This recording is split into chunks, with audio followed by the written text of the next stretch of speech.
بسم الله الرحمن الرحيم. گەڕانەوەم بۆ کوردستان وازام شتێکی زۆر طبیعیە ئینسان ئەگەڕێتەوە بۆ وڵاتی خۆی و سەرپەرشتەی چەند کارێکمان هەیە کە هەمووی خزمەتی گەلەکەمان ئەکات وەکو ڕابێتە وەکو جامیعی تەنمێی بەشەری و هەروەها کە چەند کارێکی تریشەیە وەکو مەدرسەی دەرس هاتین بۆ سەرپەرشتی ئەم کارانە و هەروەها چاوپێکەوتن و ئەگەر بیشتوانین نەسیحەتێک دەقدیم بکەین بۆ ئەوانەی کەوا قیادەی کوردستانەکەن لەم کاتەدا. زۆر باشە جا بە لە بەشی کۆتایی قسەکانتە بچمە سەرەوە پرسیاری کە لە میانەی گەڕانەوەتان و لەم هەفتەیەدا کۆمەڵێک دیدار و سەردانتان هەبوو لەسەر ئاستی بەرپرسانی باڵای حکوومەت و حزبی و دامەزراوە و کەسایەتە کۆمەڵاتەکانیش.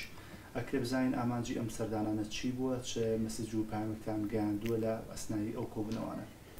بێگومان ئێمە وەکو شخصێتێکی کوردی عالەمی متابعی وەزعەکەین لە کوردستانە بەڕاستەکەی ئەحساس دەکەین بەوەی کەوا چەند تەحەدیاتێک هەیە بەرامبەری کوردستان، یەکێک لەوانە بەشی ئابووری، یەکێک لەوانە ئەم جایحەی کۆرۆنا، یەکێ لەوانەشکەوە جانیبی دەولی و ئومەمی وەکو ئەوەی کە تەمسیلی ئومەمی متحیدەی کرد ئەو خوشکە بەڕێزە قسەی خۆی کرد.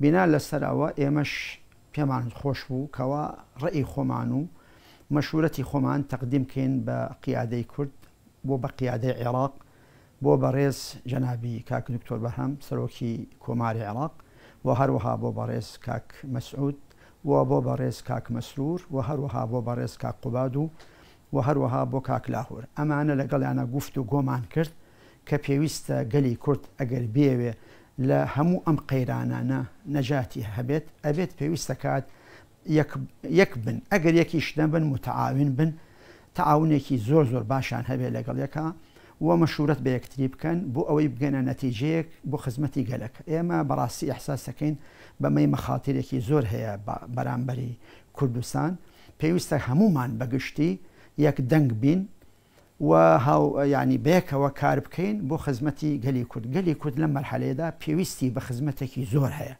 خزمەتی ئابووری، خزمەتی سەحی و تەندروستی، خزمەتی سیاسی. ئەمانە گفتوگۆمان لەگەڵاکردن ئەوەی ڕێی ئێمە بوو پێمانوتن و ئینشاءڵڵا ئەمەلیشمان زۆرە کە ئامانجێکی باشی هەبێ و نەتیجێکی باشی هەبێ.